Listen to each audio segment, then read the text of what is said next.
Detached but proximate to the Church of the Transfiguration, a bell tower has been constructed of the same Minnesota limestone as the church and atrium, as well as the chapter house.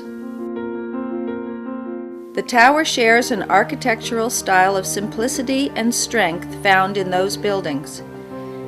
It also shares characteristics of bell towers in the Mediterranean region, such as the one at the Abbey of Pomposa in Italy. Square in plan and rising to a height of 100 feet at the peak, the tower houses a peal of 10 change-ringing bells played by bell ringers standing at the tower's base.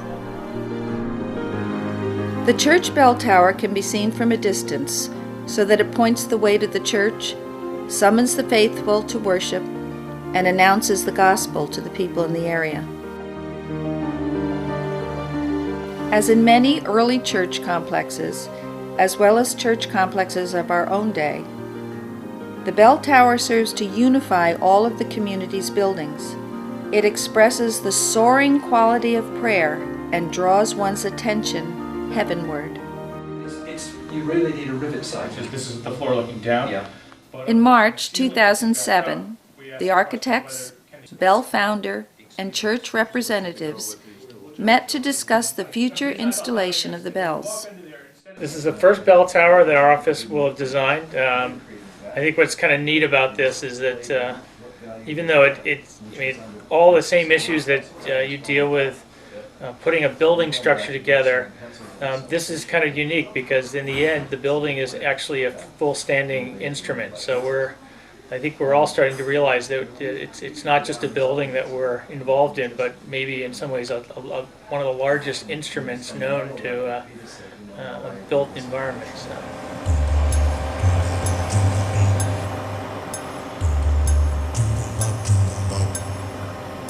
The footings and foundation for the tower were poured in January 2008.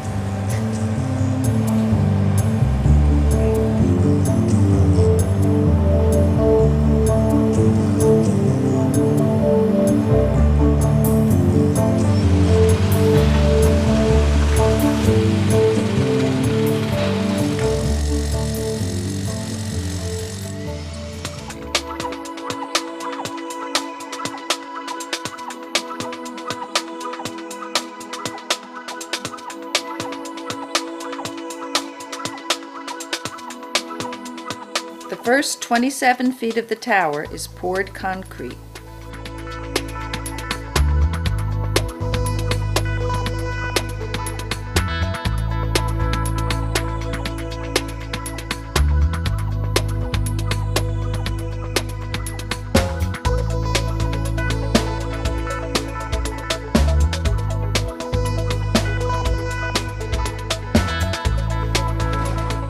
Block and stonework was done by the masons from Pizzotti Brothers of Everett, Massachusetts.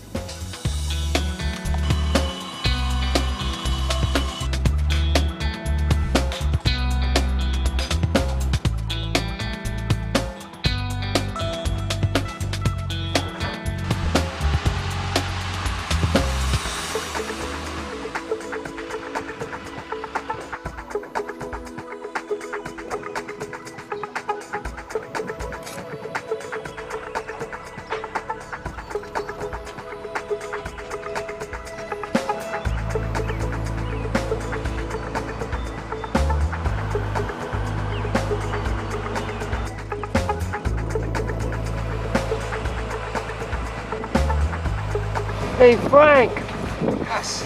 how are you liking working on the tower? Beautiful. Lovely. Lovely view, too. Why don't we throw a couple extra ties in the tops of these? Now, we're about 92 feet right now. 92 feet. It's an easy 92 feet though, really.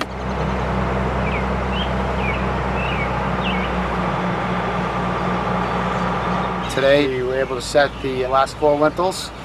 We tried to do them yesterday, but the wind kind of beat us up a little bit, so we held off till today. Today we'll be getting every stone laid to the very top course. We'll be putting the last course on.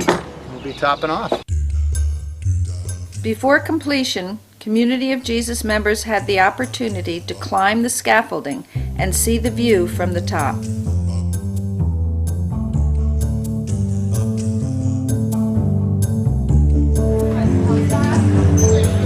That was really cool. I got to do some sketches while I was up there.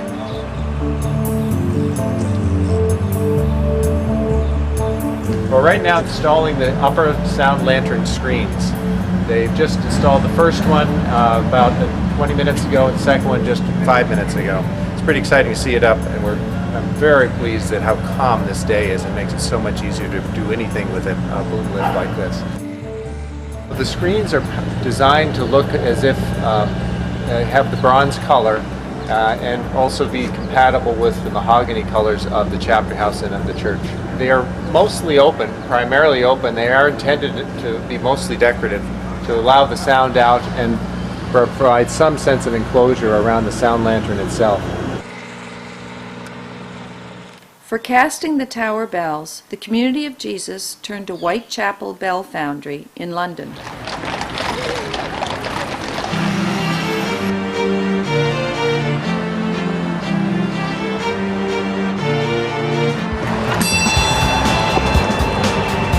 In continuous business since 1570, it is Britain's oldest manufacturing company. Whitechapel is known for casting Big Ben, the bells for Westminster Abbey, and the bells for the National Cathedral in Washington, D.C. Here, the tenor bell for the Church of the Transfiguration is being cast in the same casting pit that held the original Liberty Bell more than 250 years ago.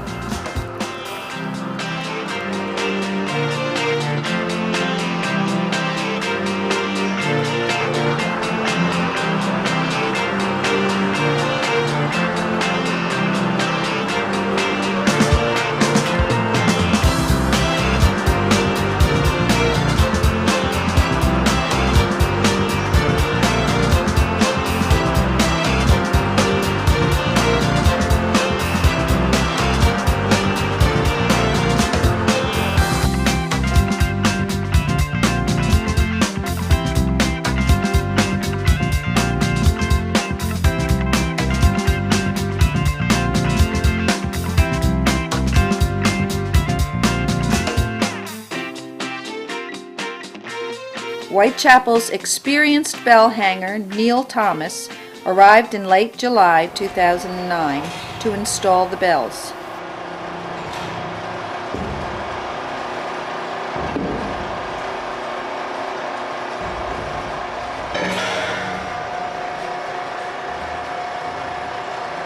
You ready?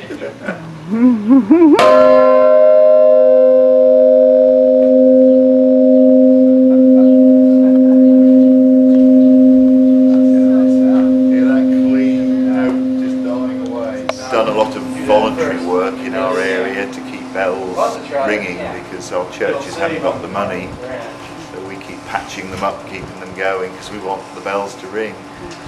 And I was volunteering on a job with the Whitechapel Bell Foundry 7 years ago, and there was a job opportunity came up. I was asked if I had ever considered doing it, and I was at a position in my life at that time where I could make the change, and so I did. That's the original bit. That's not been skimmed. Everywhere else has been skimmed just to get the harmonics right.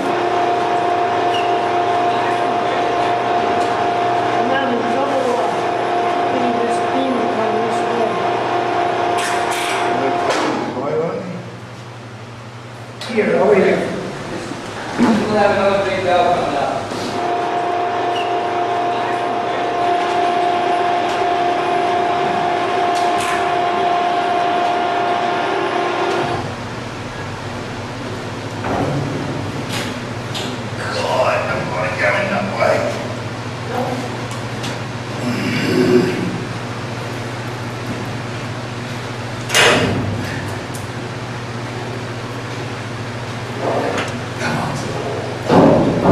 Right, we got you.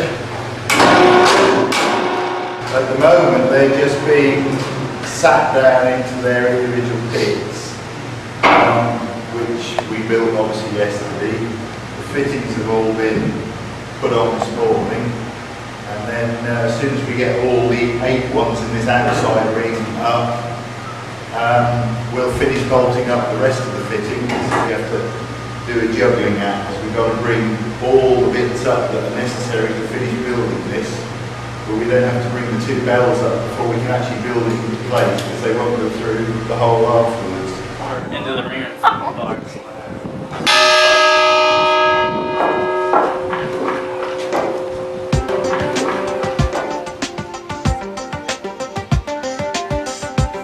At the end of August 2009, the roof was set in place.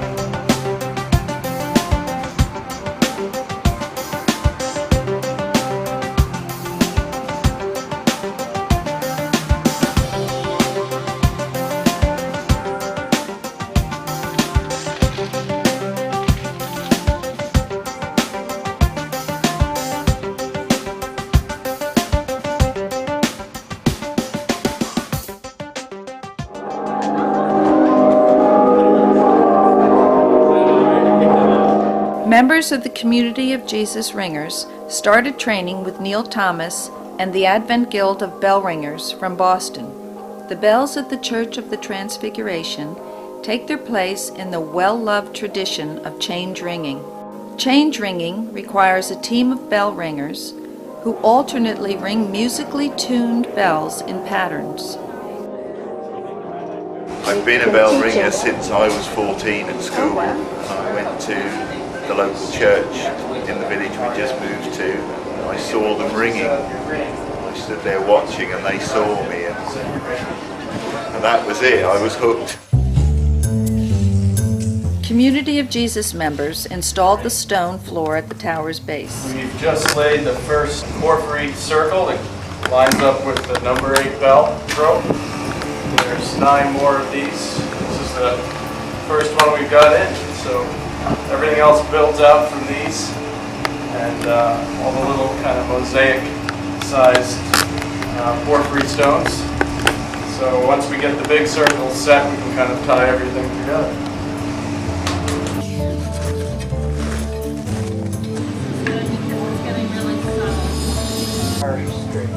Yeah, straight against that edge.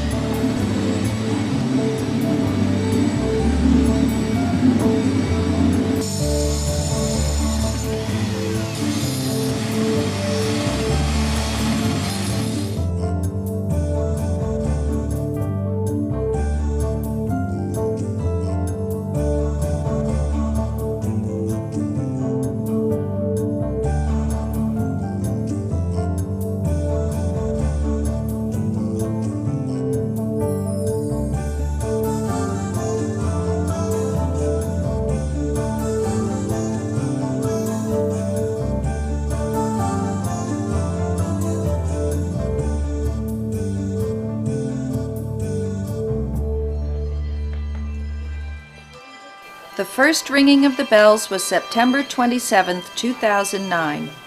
Extol Handbell Choir led the congregation from the church to the atrium, and the Community of Jesus Ringers rang rounds for the very first time.